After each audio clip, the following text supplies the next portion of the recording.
আজি অসম বিধানসভাৰ শীতকালীন অধিৱেশনৰ দ্বিতীয় দিন।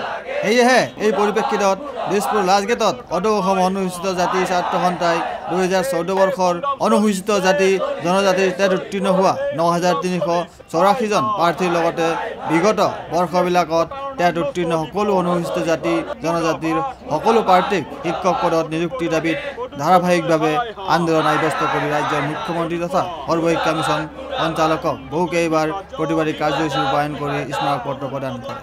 যদিও এই অনুসূচিত জাতি জনজাতিৰ টেট উত্তীৰ্ণ হোৱা 9384 জন প্ৰাৰ্থীক অসম চৰকাৰে তথা সৰ্বশিক্ষা মিছনৰ পৰা আজিলৈকে নিযুক্তি প্ৰদানৰ কোনো ব্যৱস্থা গ্ৰহণ নকৰে।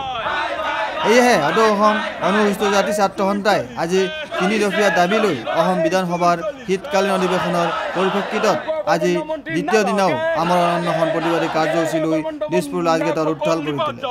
গতিকে এই প্ৰতিবাদী কাৰ্যস্থলীৰ পৰা অনুসূচিত জাতি ছাত্ৰ সন্থাই জনায় যে এই বিধানসভাৰ অধিৱেশনৰ ভিতৰত শিক্ষামন্ত্ৰী মহোদয়ে প্ৰতিবাদী কাৰ্যস্থলীত উপস্থিত হৈ আমাৰ মূল দাবী পূৰণৰ প্ৰতিশ্ৰুতি প্ৰদান নকৰিলে আমি অনিৰ্দিষ্টকালীন অনশন কাৰ্যসূচী ৰূপান্তৰিত কৰি যাম বুলি সন্থাটোৰ সভাপতি শ্ৰী ৰুবুল দাসে কয়। যেতিয়ালৈকে অসম চৰকাৰে আমাৰ দাবীবিলাক পূৰণ নকৰিব, আমাৰ সমস্যাৰ সমাধান নকৰিব, তেতিয়ালৈকে আমাৰ অনশন চলি থাকিব।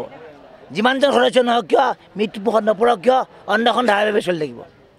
প্ৰতিবাদৰ ভাষা এখন চৰকাৰে বুজা নাই। গতিকে প্ৰতিবাদৰ ভাষা নুবুজা চৰকাৰ এখনক প্ৰয়োজন হ'লে নিজৰ প্ৰাণ দি হ'লেও তেওঁলোকক আমি প্ৰতিবাদৰ ভাষা শিকাবলৈ ওলাই আহিছোঁ। বিধানসভাৰ মজিয়াত AC ৰুমত বহি তেওঁলোকে আড্ডা মাৰিলে নহ'ব। অসমৰ নিবনুৱা যুৱক যুৱতীৰ কাৰণে কাম কৰিব লাগিব। ৰেহাই দিয়া নহ'ব তেওঁলোকক। আৰু এই যে নিধক শিয়ালৰ দৰে শুই আছে আমাৰ অনুসূচিত জাতি জনজাতিৰ বিধায়কসকল, এওঁলোকে আচলতে আত্মহত্যাৰ পথ লোৱা ভাল। এওঁলোকে আত্মহত্যাৰ পথ লোৱা ভাল। ডিচেম্বৰ মাহৰ ভিতৰত যদি ডিচেম্বৰ মাহৰ 30 তাৰিখৰ ভিতৰত যদি আমাৰ সমস্যা সমাধান নকৰে, এয়া কি আমাৰ অনশন? আমি নাখাই মৰিবলৈ অহা নাই।